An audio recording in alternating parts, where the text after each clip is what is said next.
My name is Elena Hartwell, and I'm 32 years old.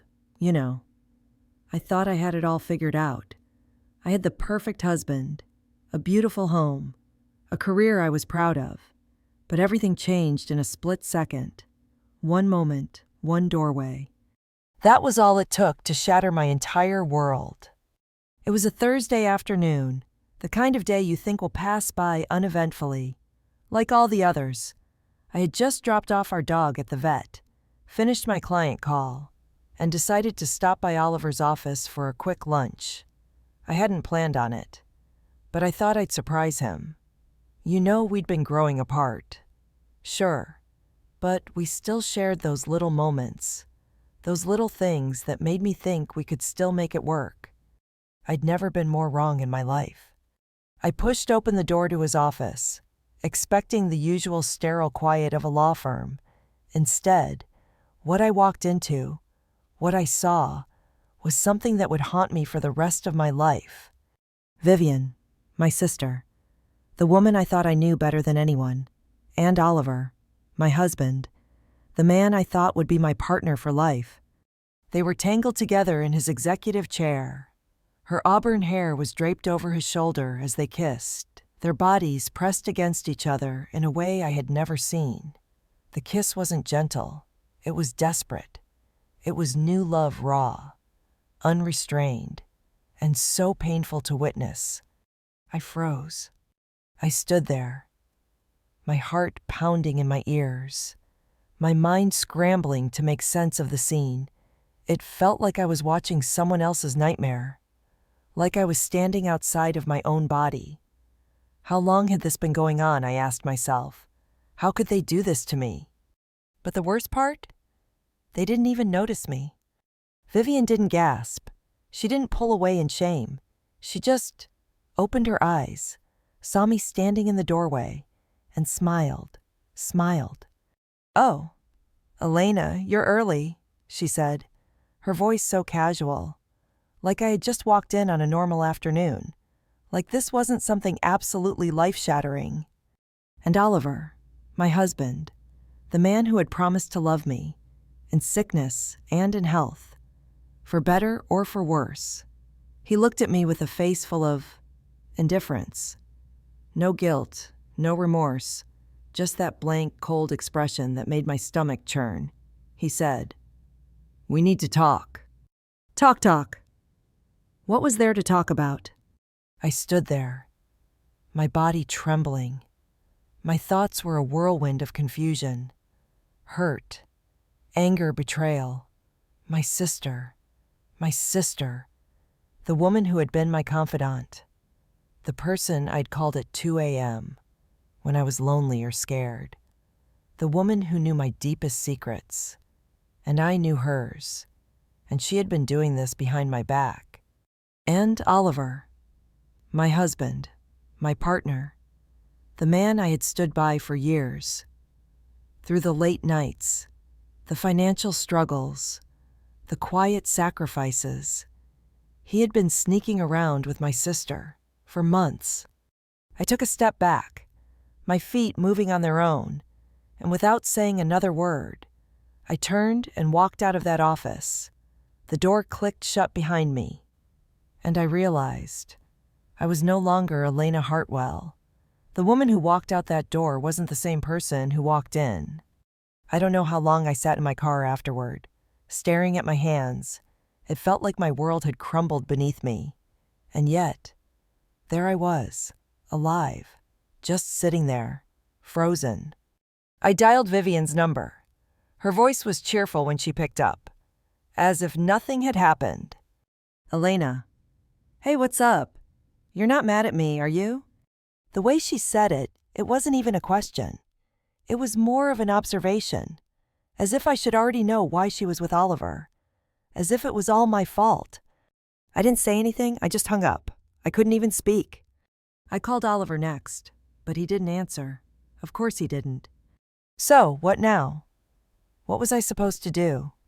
Sit there, quietly digesting the fact that my entire life was a lie. I wasn't going to let them win. I wasn't going to let this destroy me. Not again. This wasn't the first time I'd been betrayed. It wasn't the first time my trust had been shattered. But this was a betrayal that cut deeper than I ever imagined. My sister, my family, they had been playing me for a fool for months. And I wasn't going to let that go, not without a fight. But where do you even start when everything you believed in is turned upside down? Do you believe that betrayal should be repaid? Hit like if you do. Comment below if you've ever had someone close to you stab you in the back. And don't forget to subscribe. There's more to this story that you don't want to miss. Will Elena confront Oliver and Vivian? Or will she plan a different kind of revenge? Stay tuned. The drive home was a blur. It felt like the world outside my car window was moving in slow motion while I was trapped in a tornado. I could still feel the weight of what I had seen Vivian, my sister, kissing my husband. It was so absurd, so impossible. And yet, it was my reality now. I kept gripping the steering wheel, trying to keep my hands steady. But the truth was nothing was steady anymore. I pulled into the driveway of the house Oliver and I had built together, a place that had once been filled with warmth, laughter, and plans for the future. But now, it was just a cold, empty shell. I didn't know if I was walking into a home anymore, or if it was just a house.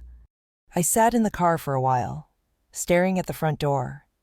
It looked the same yellow paint, the same flower boxes I'd planted last spring. But everything felt wrong. My stomach churned as I got out of the car, slowly making my way to the door. I didn't want to face him. I didn't want to look him in the eye. But I couldn't avoid it forever. Oliver had to be home. He was always home at this hour, after work, before heading out for late meetings. I opened the door and stepped inside, the familiar scent of our house wrapping around me like a lie. I paused for a moment, letting the silence hit me. It was too quiet. "Oliver," I called out, my voice barely a whisper. No answer. I stepped further in. The house felt even emptier than it had a few hours ago. I found him in the living room, on his phone, sitting on the couch like everything was normal, like nothing had happened. "Hey," he said, looking up briefly, then back down at his screen. "Hey," that's all he could say. My heart pounded harder in my chest, but I kept my voice calm. "You've got some explaining to do." He didn't look surprised. Of course, he didn't. Why would he? This had been going on for months, maybe longer. He knew this was coming, but for some reason, he didn't seem to care. Oliver finally set his phone down, that cool lawyer expression on his face, the one that always made me feel like I was too emotional, too involved. "We need to talk, Elena." "Talk?" I blinked, unable to believe what I was hearing. We needed to talk, after what I had just witnessed. "How long?" I asked, the words barely making it past my lips. My throat tightened. The question felt like a lead weight. But I had to know. I had to hear it from him, even if I already knew the answer. 8 months, he said, his voice steady, almost detached. "It started around your birthday party." I felt like the ground had just been ripped out from under me. 8 months. He'd been with Vivian for 8 months. The same sister I'd practically raised. The one who had always been there for me. The one who had always told me how much she loved Oliver. How great he was. She'd been sleeping with him for 8 months. And I had no idea. It wasn't just the betrayal from Oliver that cut through me. It was the cruelty of it all. The way they had both been so careless with my trust. The way they had been living this double life right under my nose.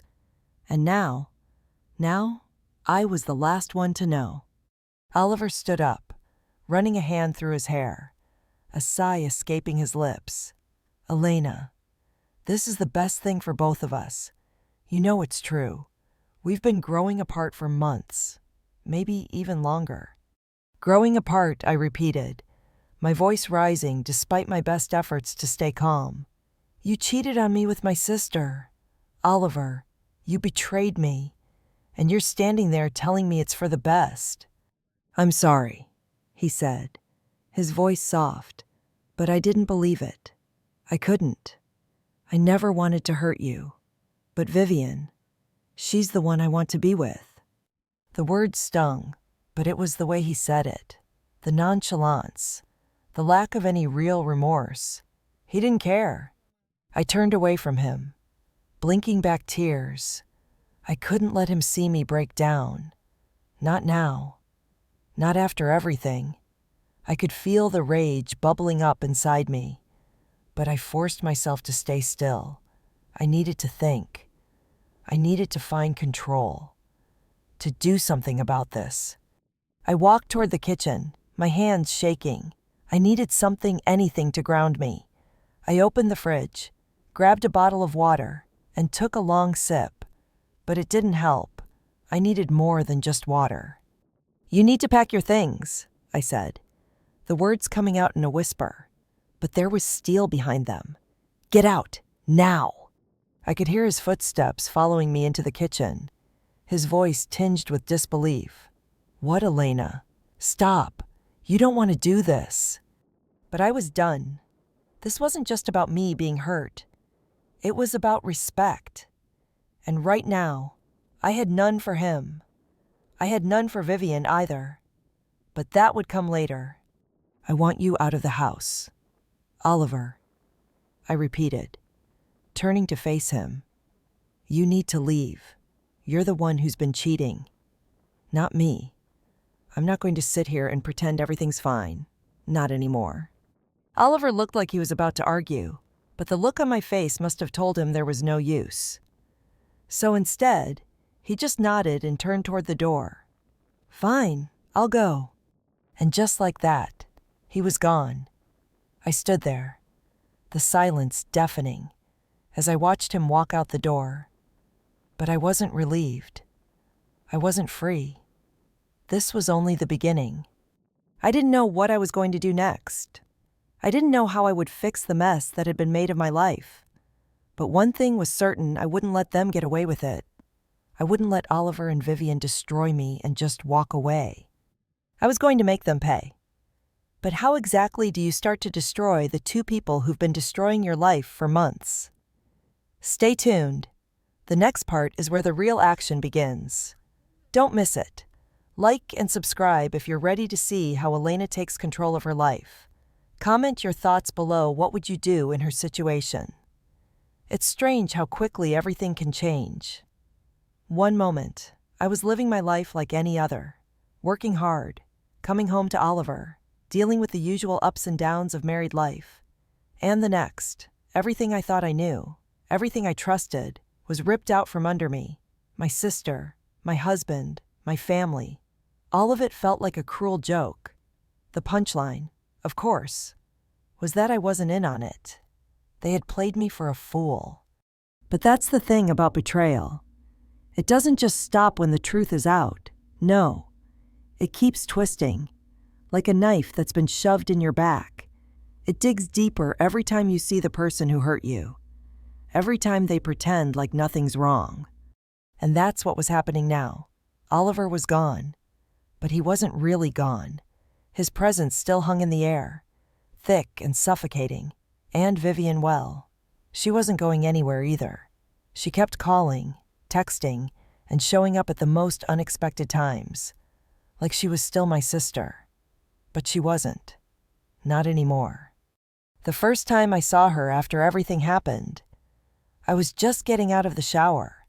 I'd been trying to find some semblance of normalcy. You know, putting on my makeup, fixing my hair, trying to keep up appearances for me, for the woman I wanted to be. But the second I walked out of my bedroom, I saw her standing in the hallway, her eyes wide, her hands folded in front of her like she was the one who'd been wronged.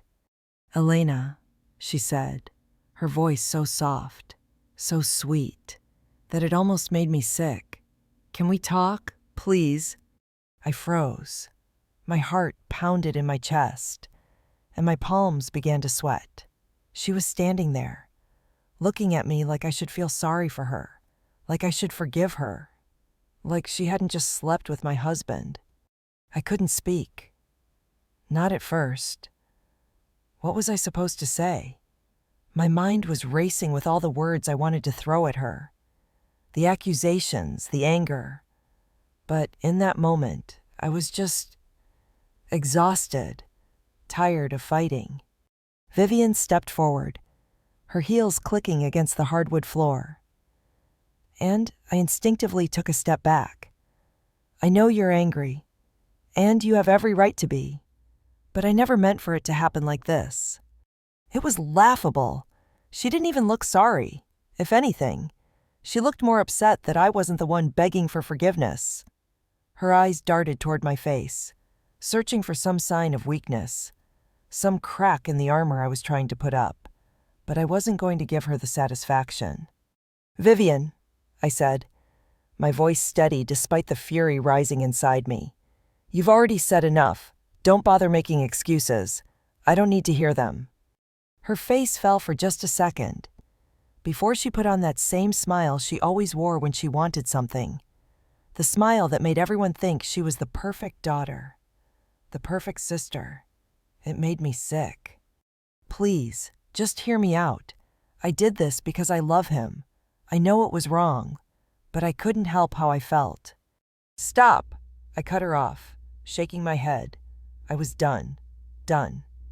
"You didn't just betray me. You betrayed everything. Our family, our bond. And for what?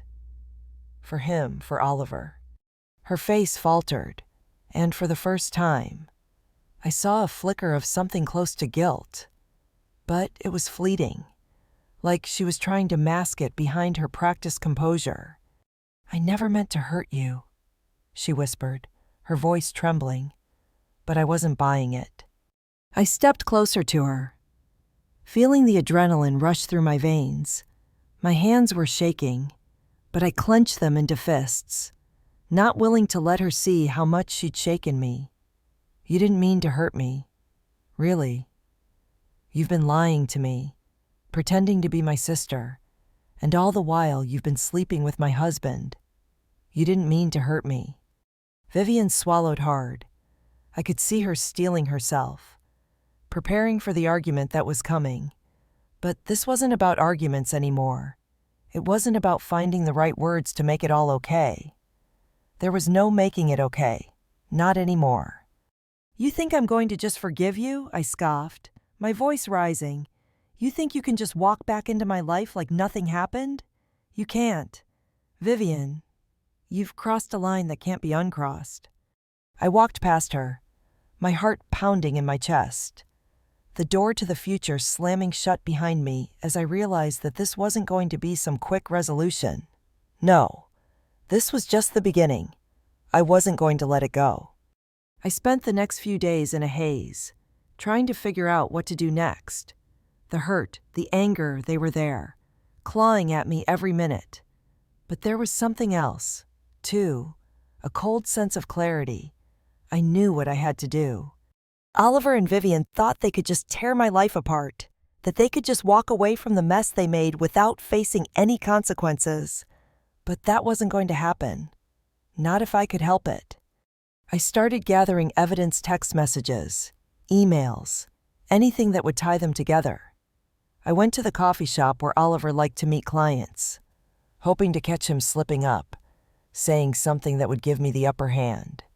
One afternoon, I walked into the coffee shop just as Oliver was leaving, his face lighting up as he saw me. "Elena," he said, his voice laced with uncertainty. "We really need to talk." I didn't give him the chance to say more. Instead, I dropped a file onto the table in front of him. The photos, the messages, everything. I could feel his heart sink as he scanned through the pages, his face growing paler by the second. "You have to be kidding me," he said, his voice weak. I leaned in, my voice steady, but full of fire. "No, Oliver, I'm not kidding. You are. You betrayed me. And now, you're going to pay for it." But what was Oliver really hiding? Was this just the tip of the iceberg? And how far would I be willing to go to make them face the consequences? The days that followed Oliver's confrontation were a blur of cold silence and fiery determination. Every step I took was weighed down with the weight of my decision. The decision, the one that would make or break everything. When I handed him the file, I saw the panic in his eyes. For a moment, he looked like a man who knew his world was coming apart at the seams. He couldn't deny it, I had proof. But what was left for me? What did I want to happen next? What was my endgame? I stood there, staring at him, waiting for his response, and the truth hit me harder than I thought it would. I didn't want to forgive him. I couldn't. Not after everything. Not after what they did. There was no going back. That night, I didn't sleep. I couldn't. The silence in the house was suffocating. The sheets were cold. The bed felt emptier than it ever had before. And I couldn't help but think about how many times I had laid beside him, oblivious to the lies. How many nights had he been thinking about Vivian while I slept beside him? It wasn't just betrayal anymore. It was the complete destruction of everything I believed in. I lay awake, my mind spinning. But then a thought occurred to me. A dangerous, tempting thought. A thought that made my pulse quicken. If they thought they could get away with this, if they thought they could tear my life apart without consequences, well, they were wrong.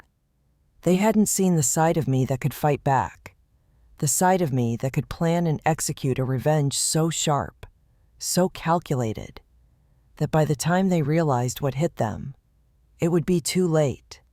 I wasn't just going to expose them.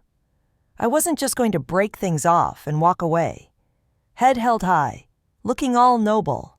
No, I was going to make them feel the full weight of what they'd done to me, to us. The next few days were filled with quiet preparation. I knew I couldn't let Vivian or Oliver see me sweat. They needed to believe I was broken, weak, that I was the one who was going to fall apart. But behind the scenes, I was building a plan, a strategy that would turn their perfect little world upside down. I started by reaching out to a few people who could help. People who knew how to make things disappear. People who knew how to find dirt, to expose secrets, to make someone's reputation crumble. If I was going to destroy them, I needed leverage. I needed every piece of information, every detail, every connection that could put them in a position where they couldn't come back from it. I spent hours on the phone, meeting with contacts, organizing everything into neat little files. I kept everything in a locked drawer, knowing that if anyone found out what I was doing, the game would be over. But I was willing to take that risk. They had taken everything from me now. It was time for me to take everything from them. But my plan needed to be foolproof. I couldn't make any mistakes. The last thing I wanted was for them to have any chance of weaseling out of it. If I was going to do this, it had to be perfect. I knew I had to get to Vivian next. She wasn't going to back down, not without a fight. But she didn't know what was coming for her. She thought she had me figured out. She thought I would crumble, that I would beg for their forgiveness and try to salvage what was left of our broken family. But I wasn't going to be her victim anymore. I wasn't going to let her walk all over me like she always had. So I called her. Her voice was tentative when she picked up. "Elena," she said, like she didn't know what to expect from me. "Are you okay?" I let out a slow breath. This was the moment. The moment I would either expose her for the liar and manipulator she was, or give her a way out. But I wasn't about to do that. I wasn't going to make it easy. "I need to talk to you," I said, keeping my voice steady. "Meet me at the cafe tomorrow afternoon. We need to figure out what's next." She hesitated. "Elena, I really think—" "Just be there," I cut her off. "Tomorrow, 2 p.m. The next day, I sat at the cafe, my fingers nervously tapping the edge of my coffee cup. I had already arranged everything. I knew exactly what I was going to do. But facing her in person, I wasn't sure how it would feel. The idea of confronting Vivian, really confronting her, left a bitter taste in my mouth. But there was no turning back. When she walked in, I nearly didn't recognize her. The girl who had always been so confident, so sure of herself, now seemed uncertain. Her shoulders were slumped, and she kept glancing around, like she was expecting someone to jump out at her. Maybe she was expecting me to break down. Instead, I stayed seated, my face calm and collected. I didn't let my anger show, not yet. "Elena," she said quietly, sitting across from me, "what's going on? Why did you ask to meet like this?" I looked at her, letting the silence stretch out between us for a moment. I needed her to feel the weight of my silence. "You think I'm just going to forgive you?" I said, my voice low. "You think I'll forget what you did? What both of you did?" She winced, but didn't back down. "Elena, I know I hurt you. I really do. But I never meant for it to go this far. I never meant for it to be this way." I leaned in, my voice sharp. Don't even pretend you care. You've been lying to me for months. Vivian, and now, I'm going to make you pay." Her eyes widened, but she didn't say anything. She just sat there, frozen. She knew what I meant. I slid a piece of paper across the table and watched her pick it up. The color drained from her face as she read it. "What's this?" she whispered. "It's just a little something I've been working on," I said, my voice cold. "A little project of mine. And trust me, Vivian, you're going to want to help me finish it." Like, comment, and subscribe to find out what happens next. Would you have handled this situation differently? Let me know in the comments.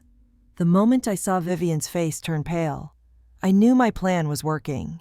She picked up the paper I'd slid across the table, her fingers trembling as she read the details I'd laid out so carefully. I watched her, not saying a word. Let her process it. Let her realize that the game had changed. "What is this, Elena?" she asked, her voice strained, barely above a whisper. I leaned back in my chair, watching her reaction closely. The paper I handed her wasn't just a set of demands. It was a full blueprint, a roadmap to her and Oliver's downfall. It outlined everything I knew their affair. The lies, the secret meetings, the places they'd been together when they thought no one was watching. Every detail was there. And it was about to hit them where it hurt the most, their reputations. "It's what's going to happen if you don't cooperate," I said calmly, my voice dripping with controlled fury. "I'm done being the victim. But you and Oliver, you're about to be exposed for who you really are. No more hiding behind smiles and fake apologies. Everyone will know the truth, and I'll make sure of it." Vivian's eyes flickered with panic, and for a moment, I saw something real in her fear. But she quickly masked it with the same smug expression I had once admired. She was trying to control the situation. She was trying to play the same manipulative game she had always played with me. But I wasn't the same Elena anymore. "You think you can just threaten me," she said, putting the paper down and leaning across the table. "You really think I'm going to let you destroy everything?" I didn't flinch. Instead, I met her gaze and held it.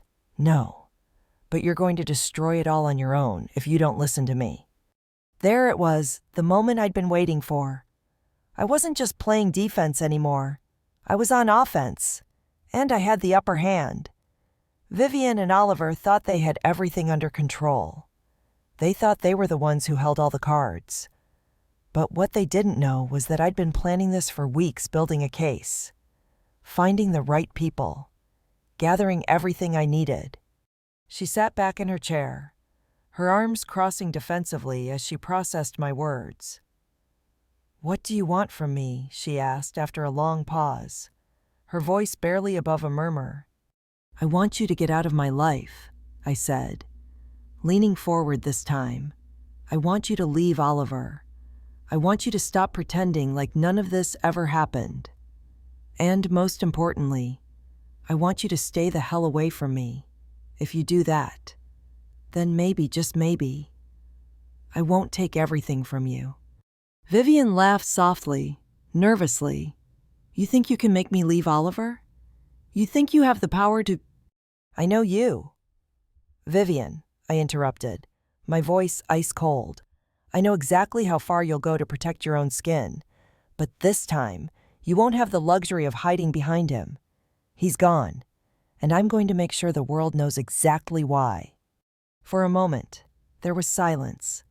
Her eyes darted around the cafe, scanning for anyone who might have overheard. She didn't realize it yet, but her fear was already starting to show. That was the moment I knew she was breaking. I was going to win. You don't have to do this, she said, her voice cracking slightly. You don't have to go this far. I shook my head, not allowing myself to feel any pity. Oh, I do. The next day, I took the next step. I wasn't going to stop, not until they both faced the consequences of their betrayal. I had already sent copies of the evidence to a few trusted journalists I knew could be trusted to expose the truth. They would publish everything, the affair, the lies, the deceit. And once it was out there would be no taking it back. I sat in my office, staring at the files in front of me. Each one was filled with carefully selected pieces of information, screenshots of text messages, bank records showing unusual transfers, and receipts that tied them to the same hotels.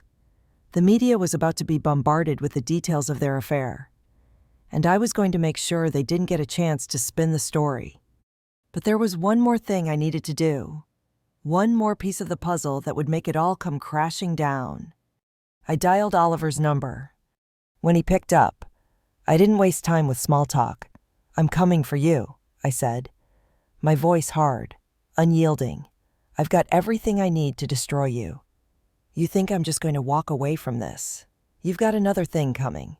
Your life is about to fall apart. There was a pause on the other end.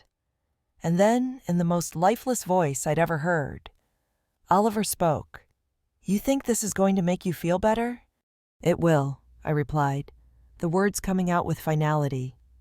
And you're going to regret every minute you spent betraying me. I'll make sure of it. He didn't answer right away, but I could hear him breathing heavily, his own sense of defeat settling in. I had him. I knew it, and he knew it too. The power had shifted, and now I was in control. The plan was set into motion. I could feel the excitement building as I watched everything unfold. I was no longer the victim. I was no longer the woman who had been humiliated and betrayed. No, I was Elena Hartwell, and I was about to make them pay. But just as everything was falling into place, I received a call. The number on the screen wasn't familiar, but something told me I needed to answer. Elena, the voice on the other end said, shaky and uncertain. It's me, Paul. Paul. I didn't know any Paul. Who is this? I asked, my pulse quickening. I'm with Vivian. She's gone. The phone call from Paul echoed in my mind for hours. Even though I tried to shake it off, she's gone, he had said, his voice trembling. Gone. What did that mean? Was Vivian trying to escape? Was she planning to run away with Oliver? I couldn't stop thinking about what could happen next. I paced the apartment, the cool air from the AC doing nothing to calm the heat rising in my chest, the adrenaline from the past few days, the meticulous planning, the slow satisfaction of watching my revenge unfold. It was all building to something I couldn't quite understand. I had been in control for so long, but now, as I stared at my phone, I felt a strange tightness in my stomach. Something didn't feel right. I hadn't expected Vivian to be this unpredictable. She had always been the confident one, the one who had everything figured out. She had always been the golden child, the one everyone adored. But now she was the one who had destroyed everything, our everything. And yet, something was pulling at me. I couldn't shake the feeling that her disappearance was only the beginning. I quickly dialed Paul back. The phone rang twice before he picked up, his voice sounding even more shaken this time. "Elena," he said, his voice ragged. "I don't know what's happening. She's just gone. I went to the apartment, and she wasn't there. Her things, her bags, they're gone. But the place wasn't messed up. It was like she just vanished." I sat down on the couch, staring blankly at the wall. Vivian didn't just leave. She wasn't that impulsive. I knew her better than anyone. She would have left a note, an explanation. She always did. Even when she did something wrong, it was too calm, too organized. "Have you called the police?" I asked, even though I already knew the answer. "I can't. Elena, she's an adult. She can disappear if she wants to. But there's something doesn't feel right about this. I've been calling her, but her phone's off. No texts, no calls. It's like she's just disappeared." I closed my eyes, trying to focus. This was all happening too fast. I couldn't let myself fall apart. I had spent weeks planning every move to take down Oliver and Vivian, and now everything was falling apart in a way I hadn't anticipated. Gone. She was gone. And what did that mean for me, for my plan? I forced myself to stand up, grabbing my coat and heading for the door. If Vivian was hiding somewhere, I would find her. I had to. No one was going to ruin everything I had worked so hard for. I would not let her slip away. When I arrived at the coffee shop where I had met Vivian, I walked inside, scanning the room. The smell of freshly brewed coffee hit me as I entered, and for a moment, it almost felt like everything was back to normal, like the past few weeks hadn't happened at all. But then the reality set in, and I felt the tightness in my chest again. I sat down at the table where Vivian and I had talked the day before. I knew she hadn't been here since then. The table was still neat, the chair where she had sat empty. I ran my fingers over the table, trying to connect the dots, trying to figure out where she had gone and what her next move was. My phone buzzed in my pocket, pulling me out of my thoughts. I checked the screen, another message from Paul. "I've got something. I found a note in Vivian's place. It wasn't for me, Elena. It was for you." I felt my heart skip a beat. A note. For me, I quickly typed back. "Where is it? What does it say?" Paul's response came in a few seconds, and I could feel my hands tremble as I read his words. "I don't know. It's not here, but I think I know where she went. You need to get to the lake house. Now." The lake house, our family's old summer home, the one we used to go to every year when I was younger. The place where I had spent so many good memories with Vivian before everything turned sour. The place where our family had once felt whole. Why would Vivian go there? Was she really trying to make one last stand? Did she think I would come running to her, trying to make everything right again? No, I couldn't afford to fall for it, not now. I stood up quickly, shoving my phone into my bag. I needed to get to the lake house before Paul did. I needed to find Vivian first. The drive to the lake house was long. The roads were winding, and the trees seemed to close in on me, the air thick with tension. My thoughts raced the whole time. What did Vivian want from me? Why was she hiding out there? And why was she doing this? Hadn't I already suffered enough? I pulled up to the lake house, the familiar wooden exterior barely visible through the trees. I parked my car, the engine still running as I stepped out, the cold air hitting me like a slap in the face. The house seemed almost abandoned, the windows dark, the porch quiet. There were no signs of life. I walked up to the door and knocked, my breath coming in quick bursts. No answer. I knocked again, harder this time. my frustration building. The silence was deafening. My mind raced. What if Vivian wasn't here? What if she had already left? What if I was too late? I turned the doorknob, and to my surprise, the door creaked open. It was unlocked. "Vivian," I called out into the darkness. "Vivian, are you here?" I stepped inside, my footsteps echoing in the quiet house. The place smelled musty, like it hadn't been lived in for years. I moved through the rooms, my eyes darting to every corner, every shadow.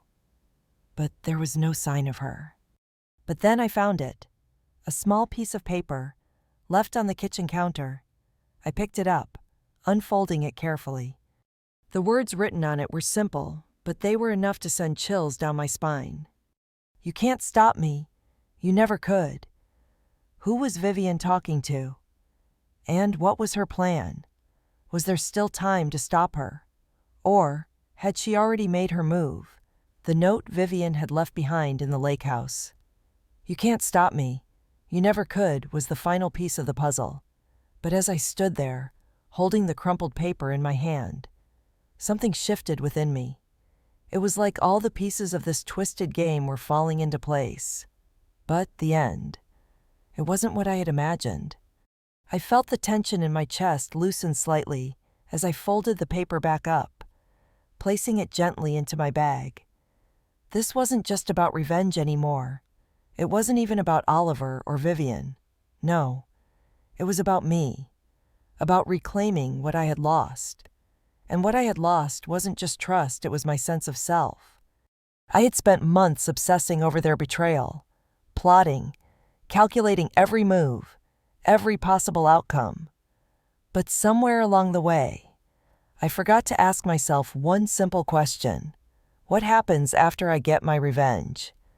What was I going to do once I'd exposed them? Once they had lost everything? Was that really going to fill the hole they had left in my heart?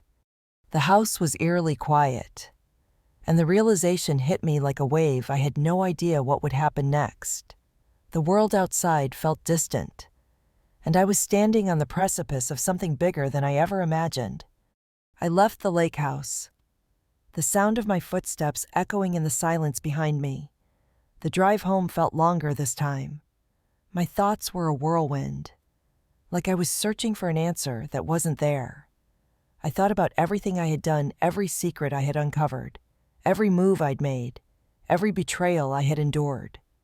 But despite everything that had happened, despite how justified I felt in my actions, there was still a gnawing feeling in my stomach. What if I was wrong? It was a terrifying thought. I had spent so much time focusing on revenge, on making them feel what I had felt, that I hadn't really stopped to consider how it would affect me in the long run. I had been angry, hurt, betrayed.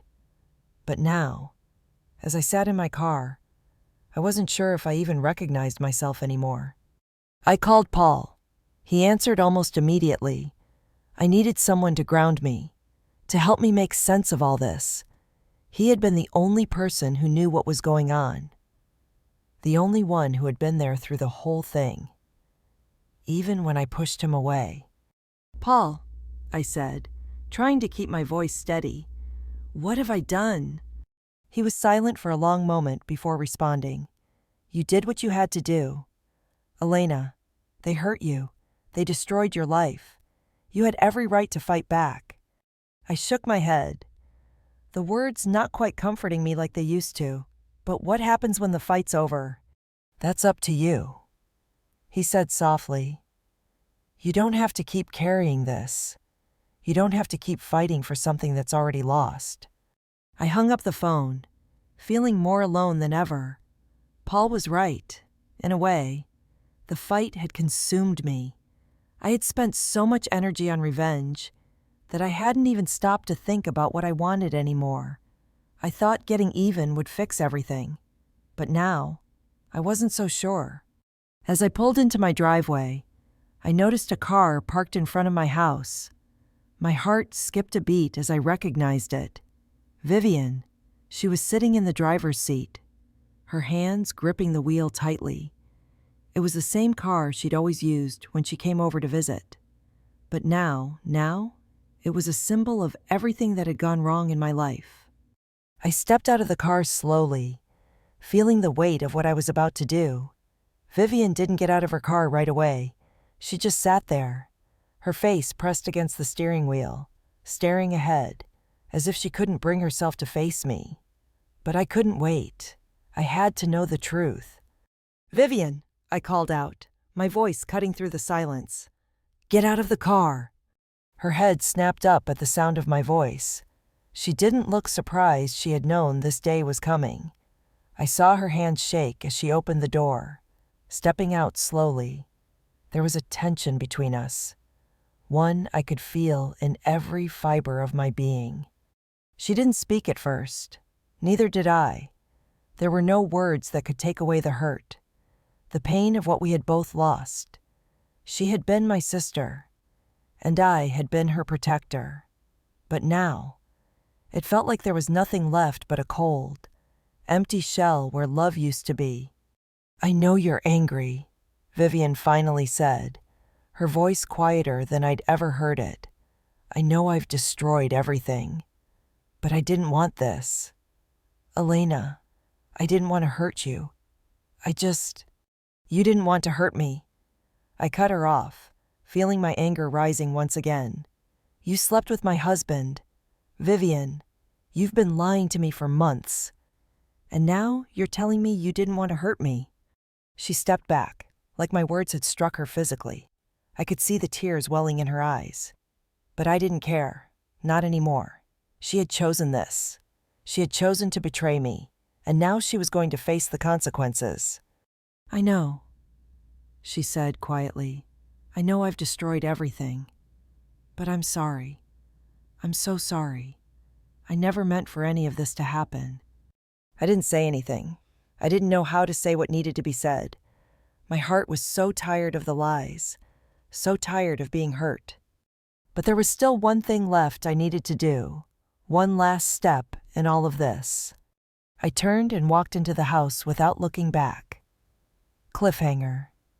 Will Elena find the closure she's been searching for? Or will Vivian's apology be the beginning of something darker? The end is closer than we think.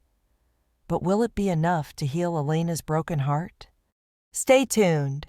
The final chapter is coming soon. Story 2. I remember the exact moment my world changed. The air was thick with the kind of tension that only a place like this could produce: luxury, wealth, the kind of place where you expect your every need to be met.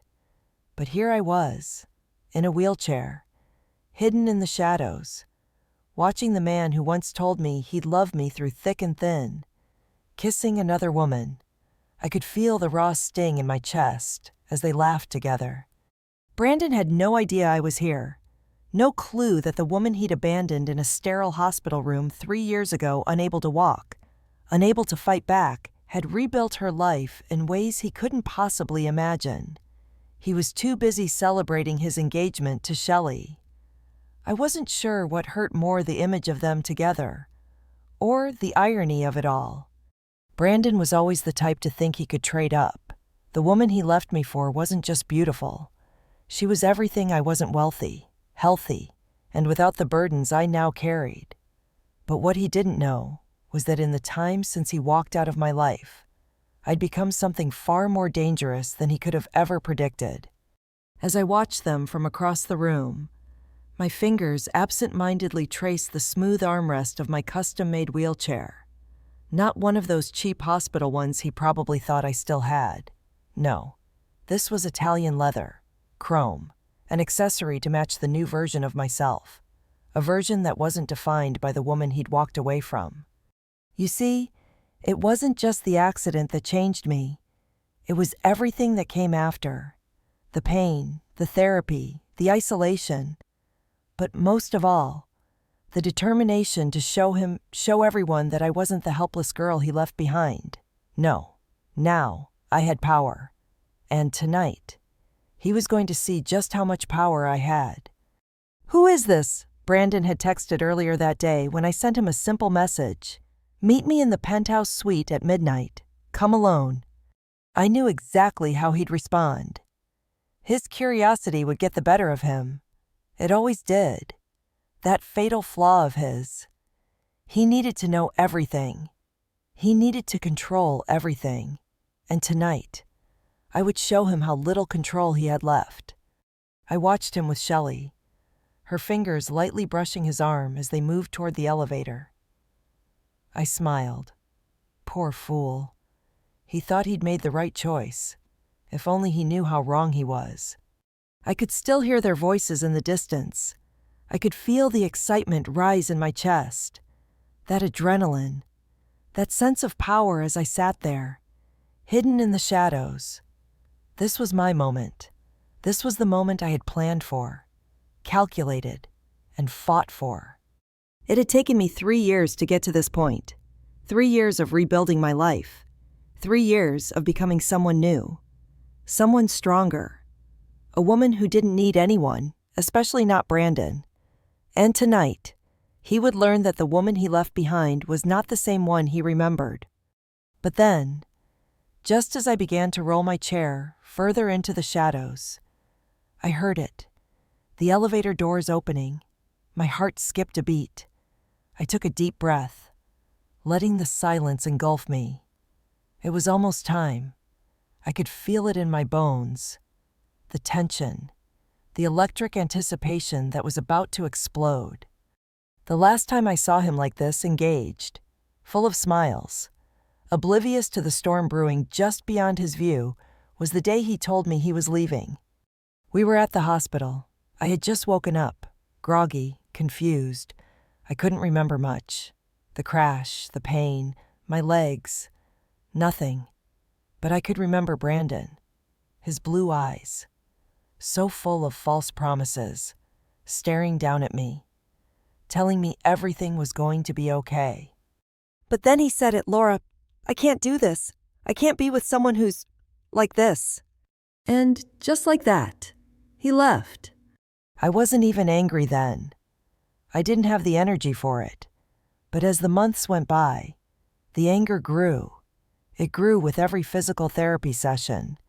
Every time I watched him post photos of his perfect life with Shelley on social media. Every time I had to swallow my pride and accept the handouts from my parents. I learned to hate the pity in people's eyes, the way they looked at me like I was broken.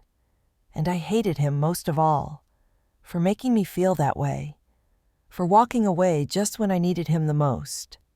But now, here I was, sitting in a luxurious penthouse suite, hidden from sight, waiting for him to walk into my trap. As I watched Brandon and Shelley move toward the elevator, I smiled again. It was almost time.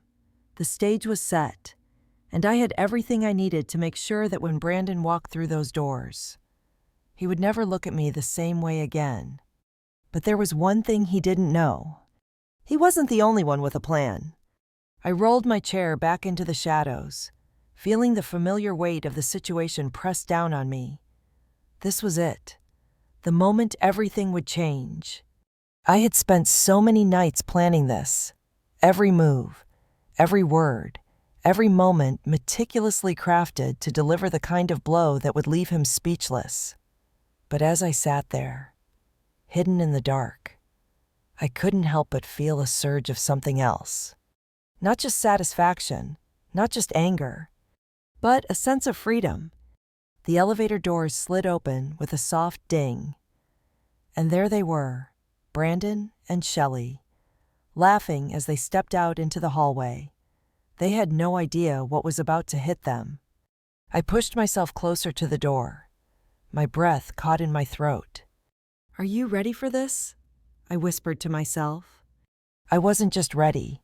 I was about to change everything.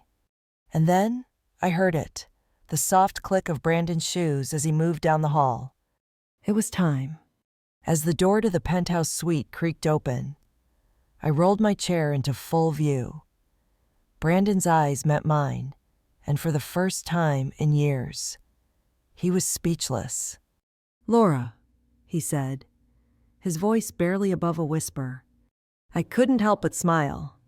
And as I looked at him standing there, Wide-eyed, trying to comprehend the woman I had become, I realized this wasn't just about revenge. This was about reclaiming everything I had lost. To be continued. If you want to know what happens next, don't forget to like, comment, and subscribe. I could feel my heart pounding as Brandon's eyes locked onto mine. There was a flicker of recognition, but it was brief, like he wasn't quite sure whether this was real. His mouth opened, but no words came out. And Shelley just stood there, looking from me to him and back again, as if trying to piece it all together. I took a slow breath, the air in the penthouse thick with tension. I could hear the steady hum of the city far below, a sound that used to comfort me when I needed it. But now, it felt like a distant memory, like everything in my life had shifted. And this moment right here was the defining point. Laura. His voice was tentative, almost uncertain, but there was something else too, something I couldn't quite place. Maybe it was guilt, maybe it was fear. Either way, it was music to my ears. I smiled, leaning back in my chair, savoring the moment. Yes, Brandon, it's me. Flashback to 3 years ago.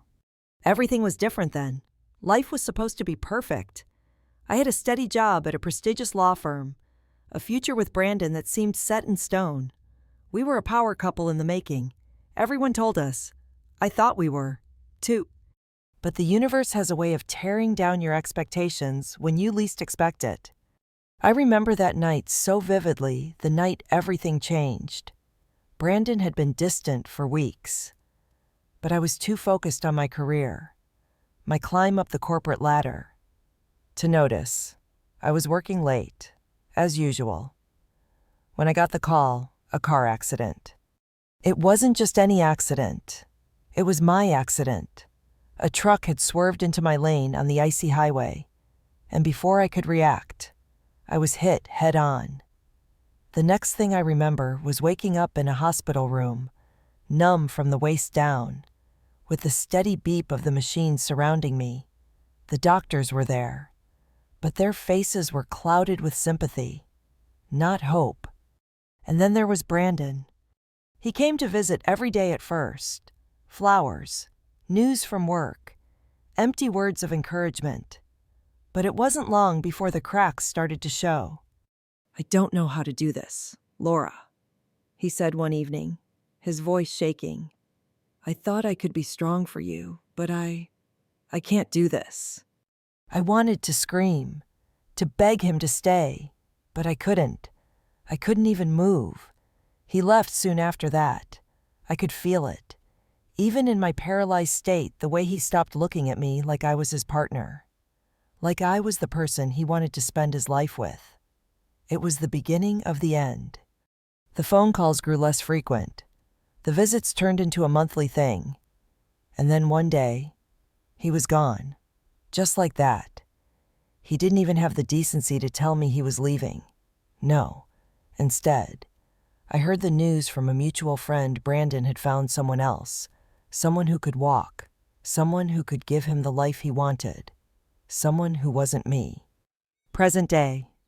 I snapped back to the present, still staring at Brandon, watching as he tried to process the sight of me sitting there, in a wheelchair, with my designer clothes and the confidence that radiated from every fiber of my being. This wasn't the helpless woman he left behind. This was someone entirely different. Brandon's words faltered, and I could see the wheels turning in his mind.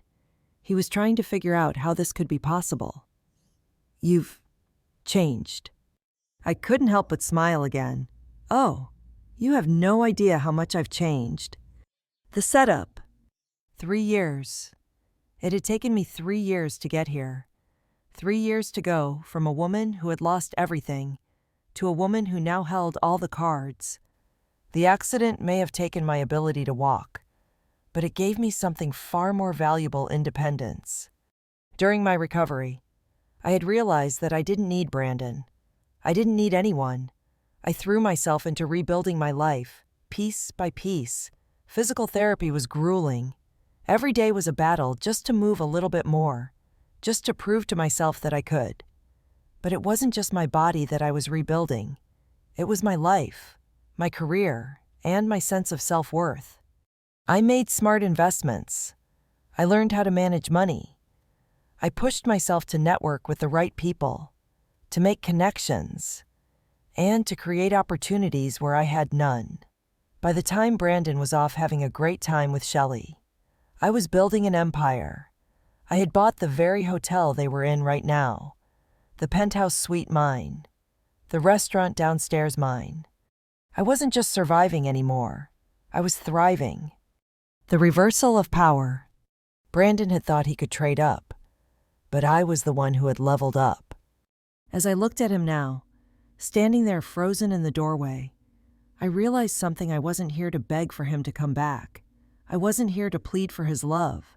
I was here because I wanted him to see exactly what he had walked away from, to show him that I had become something greater than he could ever have imagined. I wasn't broken. I was stronger than I had ever been before. "Brandon, I know this is unexpected," I said coolly, watching his face go pale. "But I wanted you to see what you left behind. You can't just walk away from someone and think they'll stay that way forever." I paused, letting my words sink in. He opened his mouth to speak, but no sound came out. Instead, he looked at Shelley, who was still standing there, visibly confused.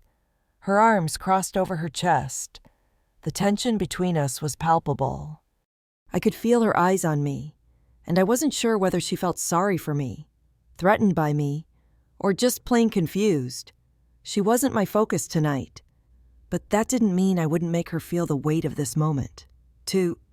"Is there anything you want to say to me, Brandon?" I asked, my voice soft but carrying a sharp edge.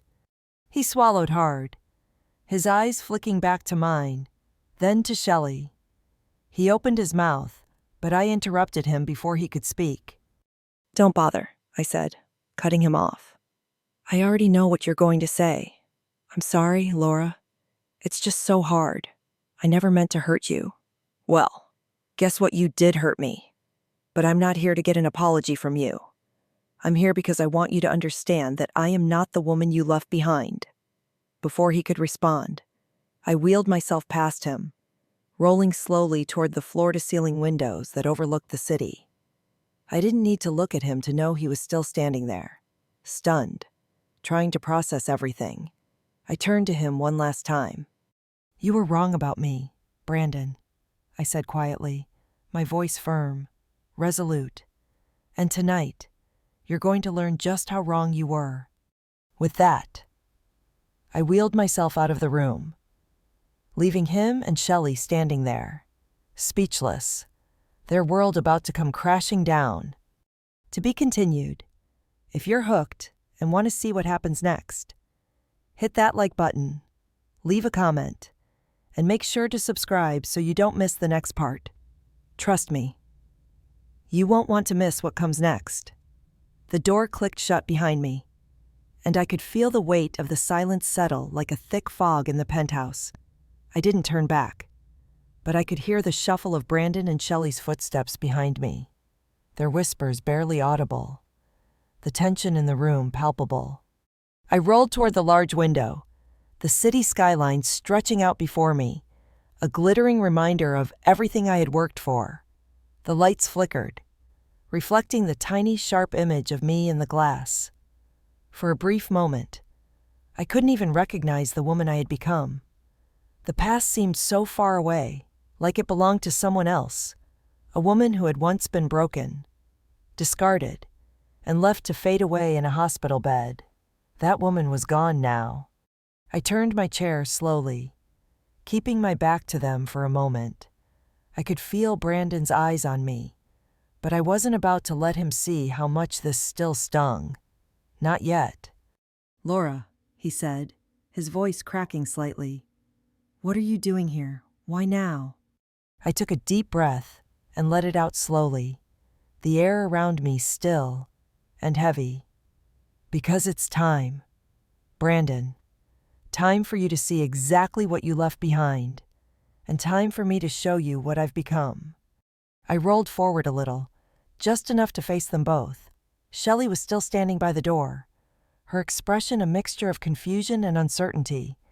She didn't know the full story, not yet, but she would. Brandon opened his mouth to speak again, but I held up my hand. "Don't," I said, my voice calm, almost too calm. "You don't get to speak right now. You don't get to say anything, because I've already heard all of it. The pity, the excuses, the promises that were never kept." I paused, letting the weight of my words sink in, watching as his face shifted from confusion to guilt. Shelley was still standing there, trying to piece everything together. She was the perfect picture of someone who had no idea what was going on. Someone who had never felt the sting of betrayal the way I had. But I was going to make sure she understood. Flashback to the first cut. It had been a slow burn. At first, I didn't even notice it. I was so focused on getting my career off the ground, trying to make a name for myself in a world dominated by men, that I didn't see the cracks in my relationship with Brandon. We had been in love, or at least, I thought we had. He was my partner. We laughed together. We dreamed together. But as time passed, I started to see it. The small things. The way he would brush off my achievements. The way he would look at me. Not with admiration, but with a look of pity. Like I was just a girl trying to keep up with his success, but never quite reaching it. The final straw came after my accident. I had been in the hospital for weeks. The doctors didn't know if I'd ever walk again.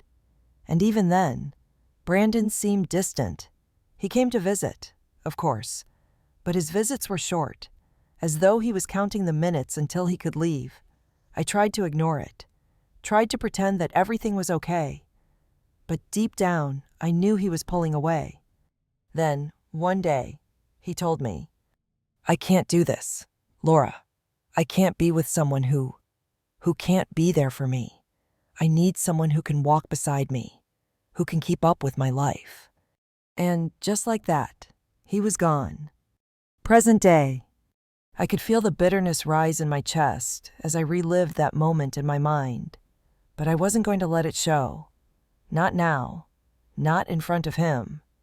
Brandon stepped forward, his face clouded with guilt. I didn't mean to hurt you, Laura. You have to understand. I was..." "Save it," I interrupted, my voice suddenly sharper than I meant. "I don't need your excuses anymore. You left me when I needed you the most.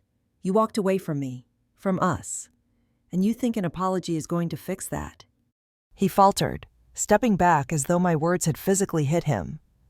Shelley shifted uncomfortably, clearly not sure where she fit into all of this. She wasn't the target here.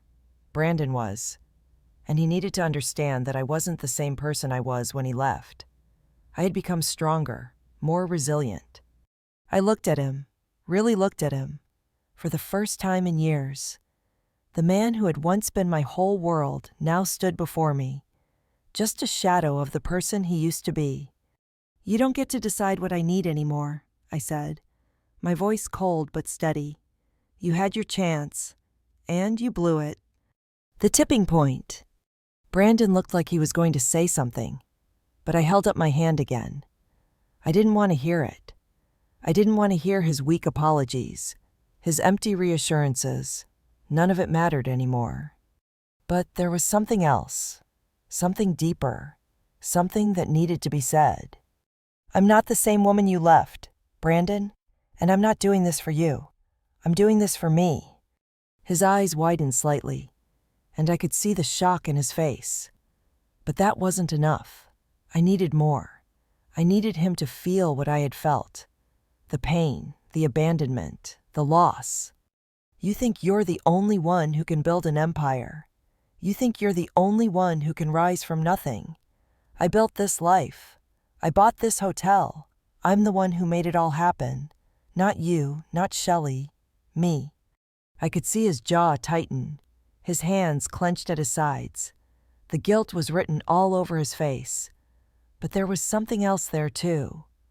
Something I hadn't expected. Fear.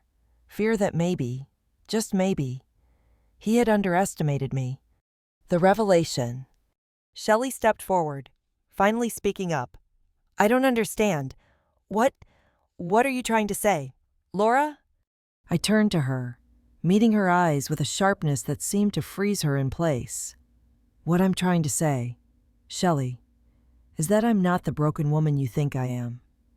I've been through hell and back. And I didn't need Brandon to help me get here. He left me. And look at me now. Who's really won, huh?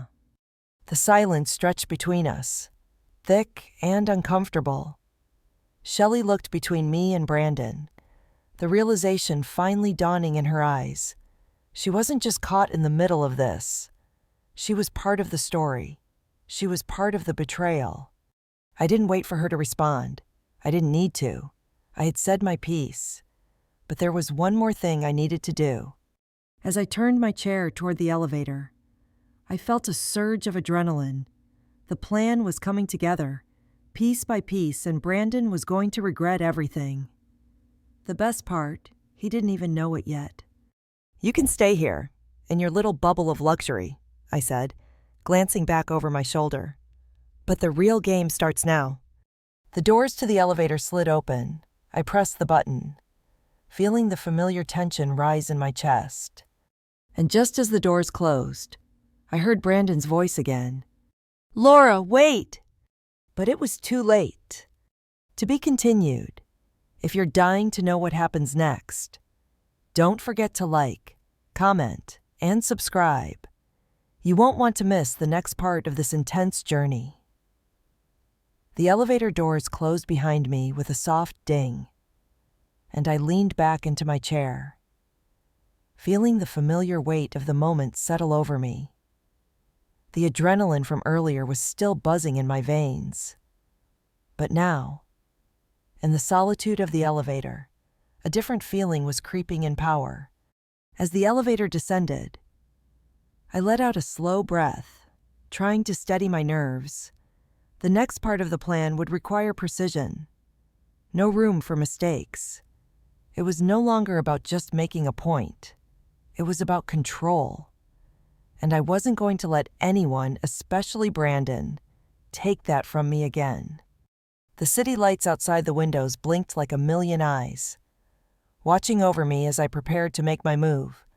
I had spent months setting this up, each piece falling into place one at a time, all leading to this moment. Tonight wasn't just about revenge. It was about restoration. But Brandon had no idea how much of a fool he had been. Flashback to the early days. 3 years ago, everything had seemed perfect. Brandon and I had a future together, one that everyone envied. We had a beautiful apartment in the city, mutual friends who loved us, and a life that seemed poised for success. I'd even gotten a promotion at work, and Brandon had just signed a new contract with his firm. But that was the problem. Wasn't it everything we had? Everything I had worked for was always about him.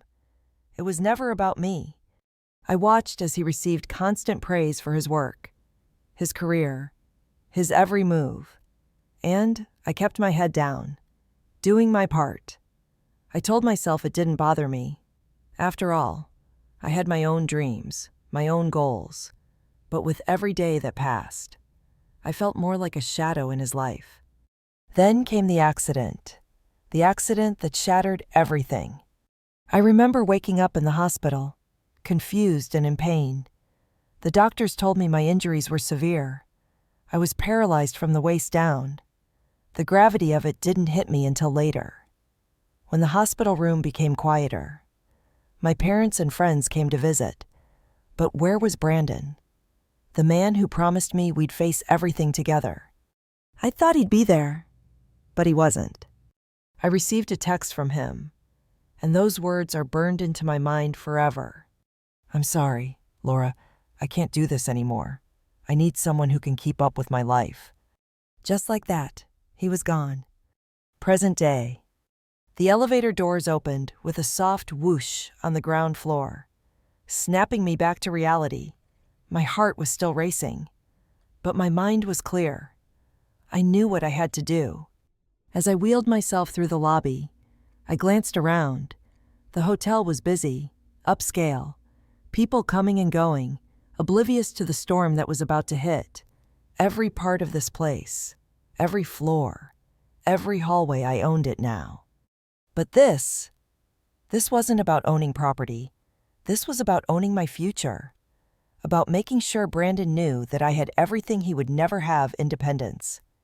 I stopped in front of the bank of glass doors leading to the courtyard. There, behind the velvet ropes and the gleaming marble floors, was everything I needed to do to close the chapter. There was one more piece to this puzzle, something that would push Brandon over the edge and make him understand exactly what he had thrown away. It wasn't just about showing him my success. It was about showing him what he could have had he not walked away when I needed him most. I reached into my bag, pulling out the sleek envelope that had been with me since the beginning of this entire process. It was thick, important, and sealed tight.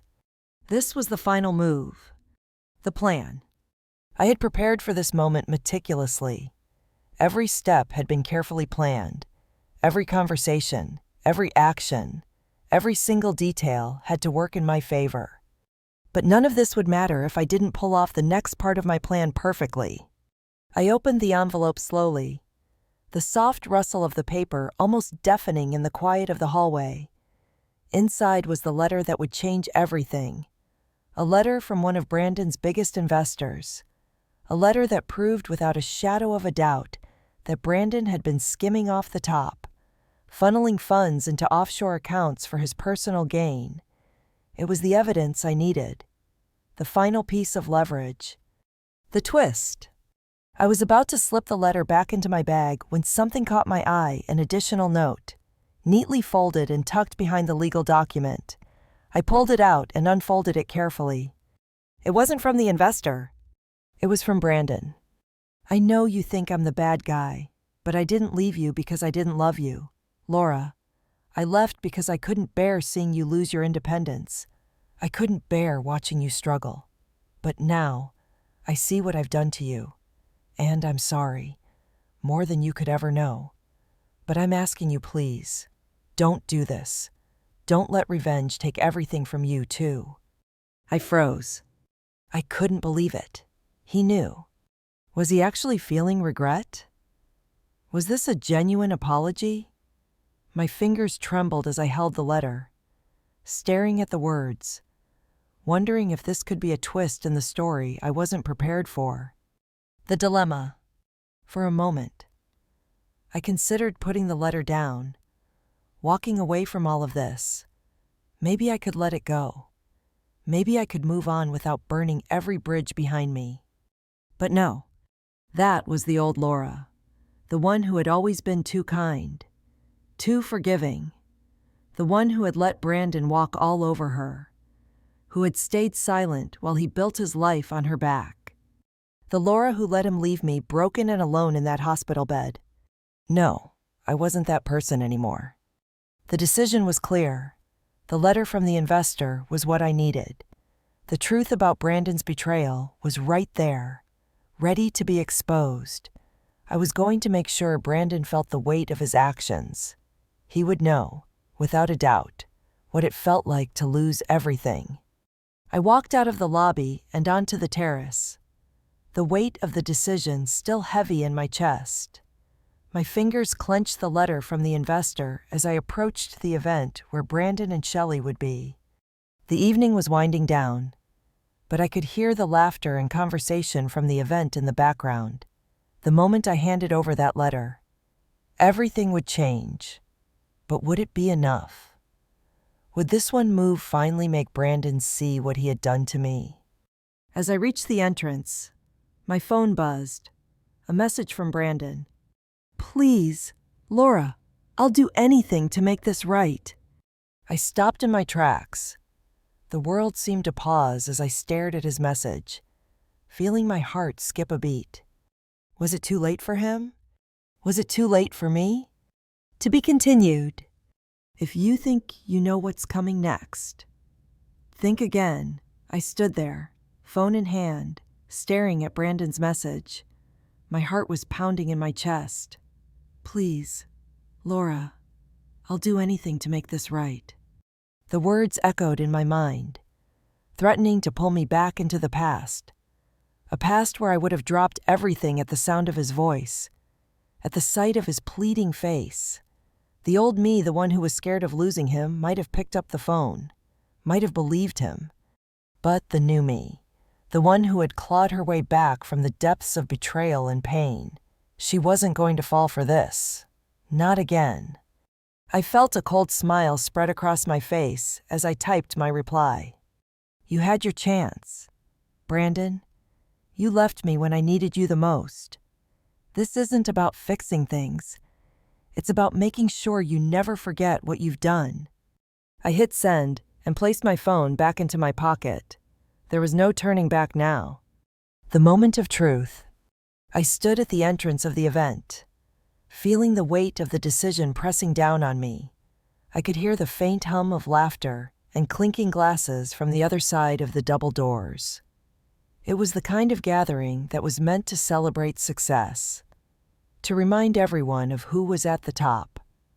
Brandon and Shelley were probably mingling with clients, giving their rehearsed smiles, pretending like everything was perfect.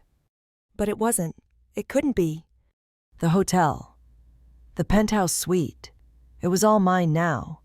I wasn't just a woman trying to pick up the pieces of her broken life. I had taken control of the situation. And now, I was about to make sure Brandon understood that. The power that had once been his was mine now, and I wasn't about to give it up. The plan was simple, but it had taken months of careful maneuvering. I'd known Brandon would never make it easy. He was too proud, too arrogant. But he had underestimated me, just like he always had. I walked into the room, moving toward the center of the crowd, my eyes scanning for him. There he was, laughing, as usual, his head thrown back with that confident smirk that I used to find so charming. He was wearing his usual air of superiority, but something was different now. I could see it in the way he looked over his shoulder, almost like he knew I was watching him, almost like he knew something was coming. Shelley was beside him, her laughter light and carefree. She looked so perfect. I could almost see the image she projected to the world, successful, untouched by the mess that was my life. But inside, I knew deep down she was as fragile as the rest of us. And when the truth came out, she wouldn't be able to hide behind that polished smile anymore. The countdown. I didn't approach them right away. No, I needed to savor this. I had waited for so long to be in control of this moment, to make sure Brandon saw me for who I had become, not the woman who had begged him to stay, not the girl he thought he could throw away, but someone who had everything he didn't. I could see him looking over at me now. He knew something was different. Though he couldn't quite put his finger on it, I could feel his eyes on me. But I didn't flinch. I stood there, arms crossed, calm as a stone. My mind flashed back to those early days after the accident. I could still feel the helplessness creeping in, the sting of abandonment. I could still hear Brandon's voice telling me he couldn't handle being with someone like me. And yet, here we were, he couldn't handle it. But I did. I had handled it. I had rebuilt my life from nothing. And I wasn't about to let him see me as anything less than a force to be reckoned with. The moment of decision. I took a deep breath, then moved toward him. My wheelchair rolled smoothly across the polished floor, each movement calculated, measured. The closer I got, the more the room seemed to quiet. Brandon's gaze was fixed on me now, and I could see the tension in his shoulders. Shelley was looking back and forth between us, still not understanding what was happening. But Brandon, his face was a mix of confusion and, dare I say it, regret. His mouth opened slightly, but nothing came out. He didn't know what to say. The apology he had sent me earlier was still fresh in my mind. Was he truly sorry? Or was he just scared? "Laura," he said finally, his voice strained, "what do you want from me?" I smiled, though it wasn't kind. "I want you to understand something.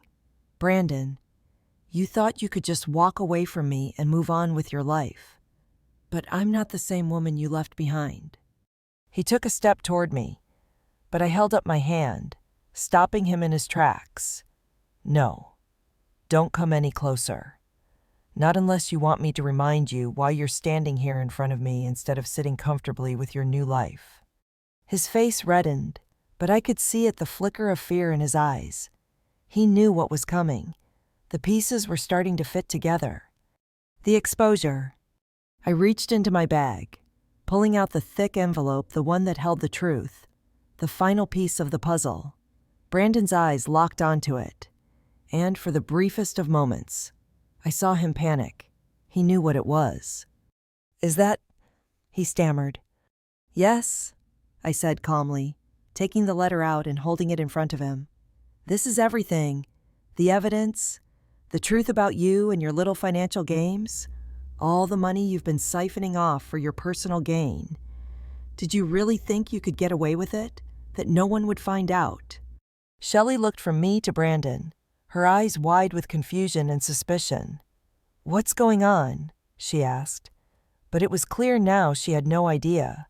She was just a pawn in his life, and she didn't even know it yet. Brandon's face had gone pale. His eyes flicked to the letter in my hand, and then back to me. "Laura, I can explain." I shook my head, a bitter laugh escaping me. "Explain? There's nothing to explain. The truth is right there. You've been lying to everyone, your clients, your partners, me. But most of all, you've been lying to yourself." He took a step back. Looking between me and the letter, I could see the walls crumbling.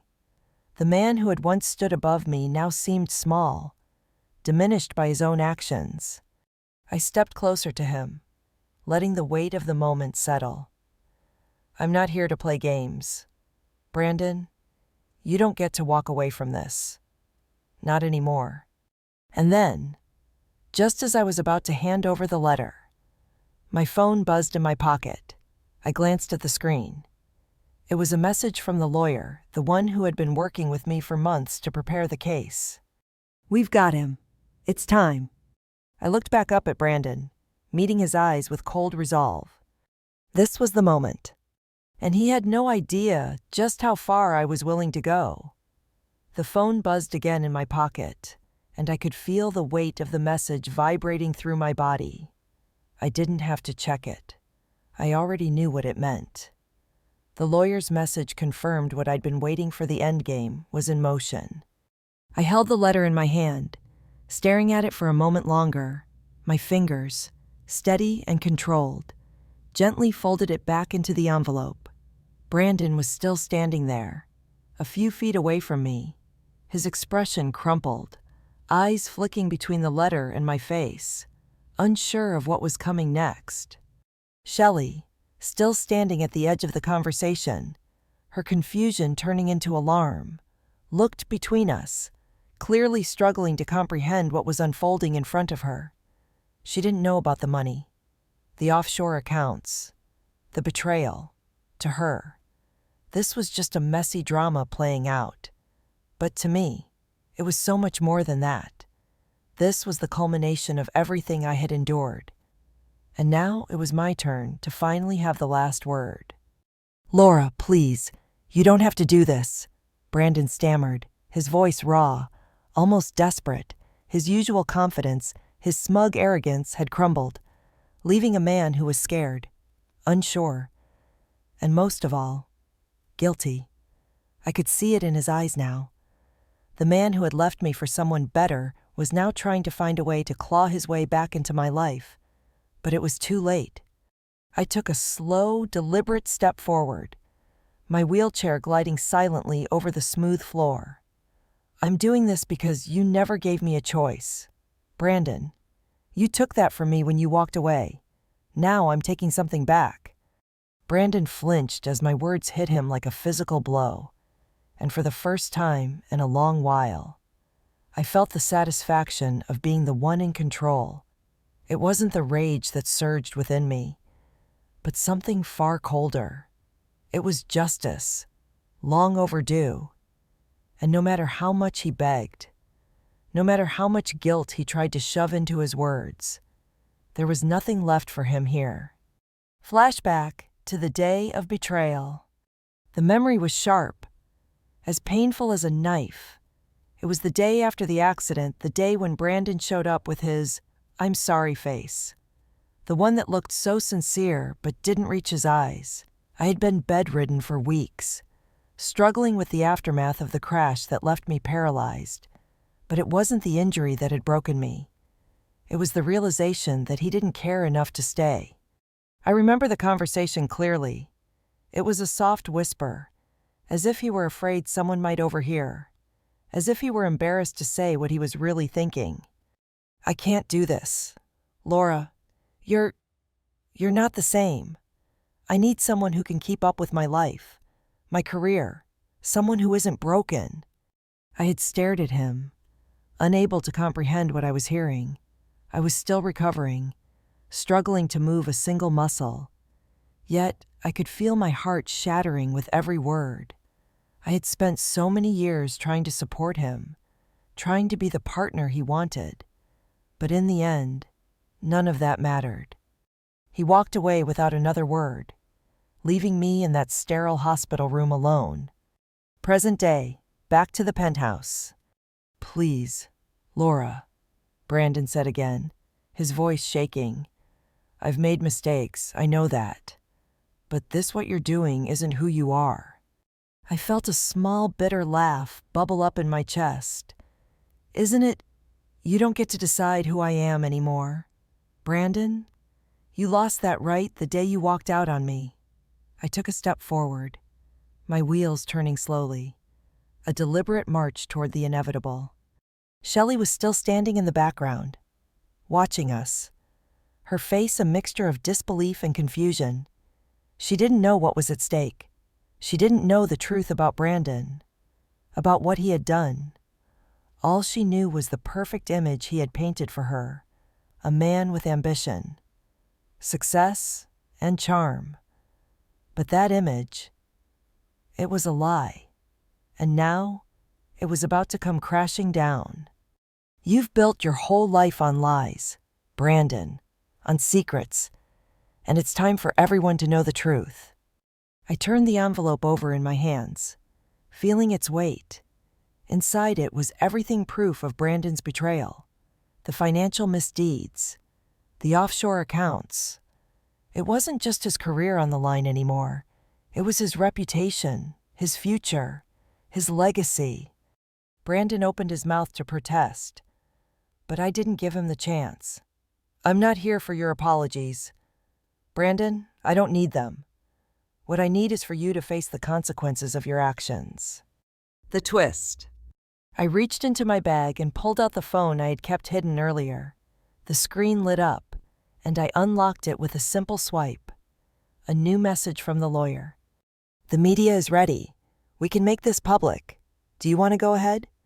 I felt a shiver run through me. This was the moment, the one where everything changed.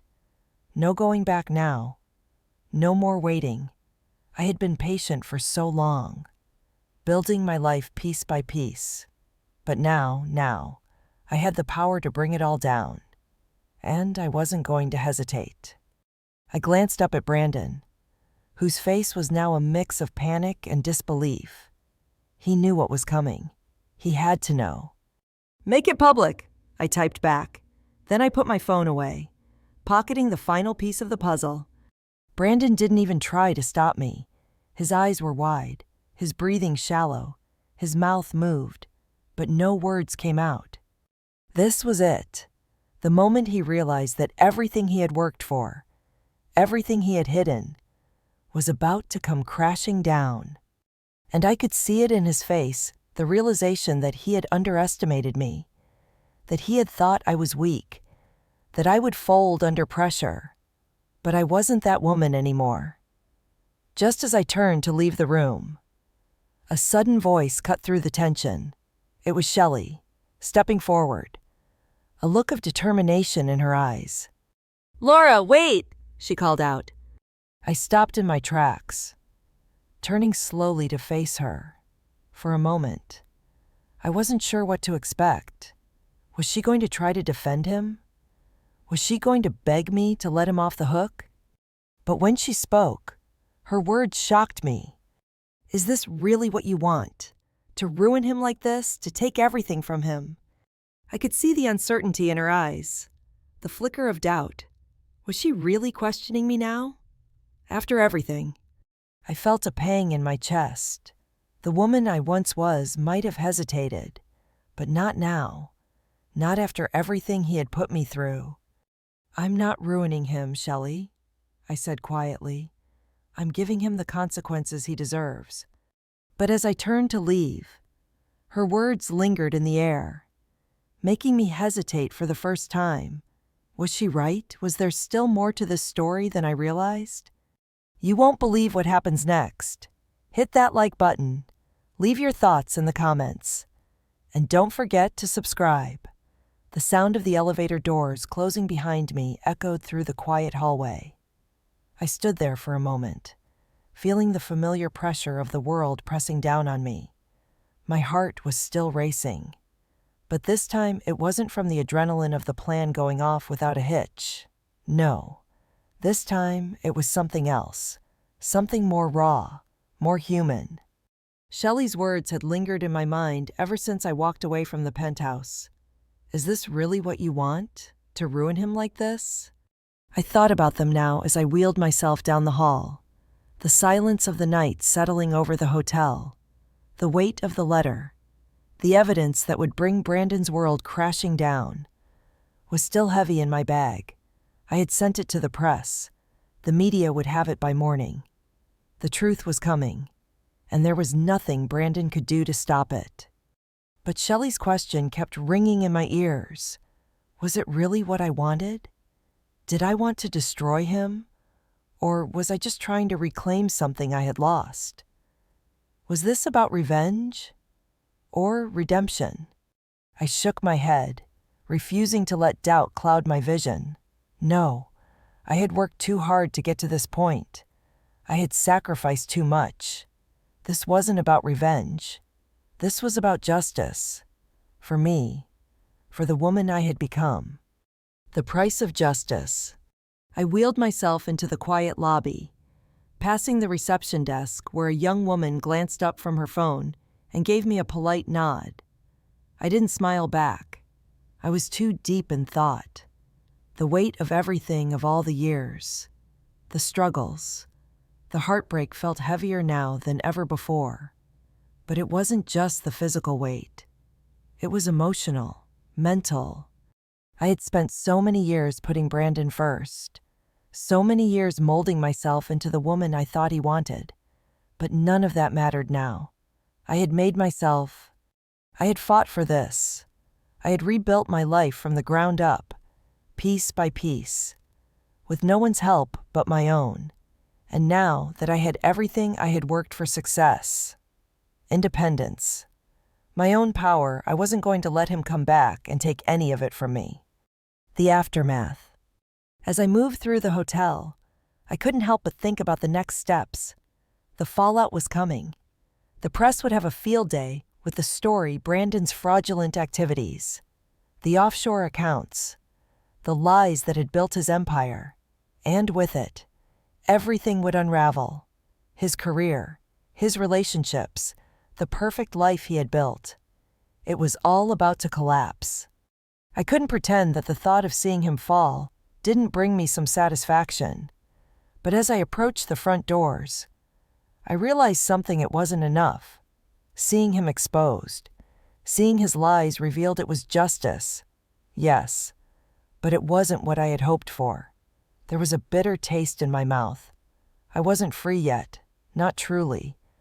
I had spent so much time focusing on him that I forgot what I had really lost in the process. Brandon wasn't the only one who had been living a lie. I had too. The final twist. I stopped in my tracks as I reached the door, my fingers gripping the handle. What was I really after? I thought about everything I had learned about myself over the past few years, about strength, resilience, and independence. But there was one thing I hadn't thought about until now: forgiveness. Could I forgive him? Could I really let go of all the bitterness, the pain, and move on from the betrayal without needing to watch him suffer? I pulled out my phone, my fingers hovering over the screen. I opened the message thread with the lawyer. The press would run the story. The evidence would be out there for everyone to see. But as I stared at the screen, my finger hovered over the keyboard. The weight of the decision felt like it might break me in two. Could I really walk away from this? Could I just leave the past behind and move on? Knowing that everything was done, a sudden buzz from my phone snapped me back into the present. I glanced at the screen. It was a message from Shelley. "Laura, I need to understand. What did he really do? What did I miss?" I stared at the message for a long moment. Shelley didn't know. She still didn't understand the full extent of Brandon's betrayal. She was still under the impression that everything they had was built on honesty, on trust. She didn't know that Brandon had built his success on lies, on cheating not only his clients, but the woman he had once claimed to love. I could have told her everything. I could have laid it all out for her, shown her the truth about Brandon's lies. But would it make a difference? Would she even believe me? And if I told her, what would it change for me? The choice. I took a deep breath and placed the phone back into my pocket. The media would get their story. The world would know the truth. Brandon would be exposed for the fraud he was. And while part of me still felt the satisfaction of that, another part of me felt something else, a strange emptiness, like the ending of a chapter that I couldn't quite close. But this was the only way forward. I couldn't keep holding on to the past. I couldn't keep letting him have that power over me. Not anymore. With a steady hand, I pushed open the hotel doors and stepped outside. The night air hit me, cool and refreshing. I felt the weight lifting, just slightly. As I rolled toward the sidewalk, the city felt alive, and for the first time in years, I felt like I could breathe again. But then I heard footsteps behind me. I didn't need to turn around to know who it was. His voice came before his presence. "Laura!" Brandon called out, his voice filled with desperation. "Please, just hear me out. I can explain everything." I stopped dead in my tracks. My heart was racing again. But it wasn't fear this time. It was something else, something I couldn't quite name. I knew what he wanted. He wanted forgiveness. He wanted me to let him off the hook. But was I ready to make that choice? Was I ready to let go of the last shred of anger I held onto for so long? I turned slowly, facing him for the first time since I walked away from the penthouse. His face was pleading, desperate, but it wasn't the look of a man who was truly sorry. It was the look of a man who was losing control. And just like that, the next chapter of my story was about to begin. The night air felt colder as I turned to face him, but the chill wasn't from the outside, it came from within. Brandon stood there, his usual confidence shattered, replaced with something far more desperate. "Laura," he said, his voice trembling as he stepped closer, I know I've made a mess of things. I didn't mean for any of this to happen. Please, just let me explain." I stared at him, taking in the man who had once been my everything. But looking at him now, I saw only a shadow of the person I'd once loved. His words no longer had the power to sway me, no longer had the warmth that I had once believed in. I took a slow, deliberate breath and let the silence between us stretch. This wasn't about explaining.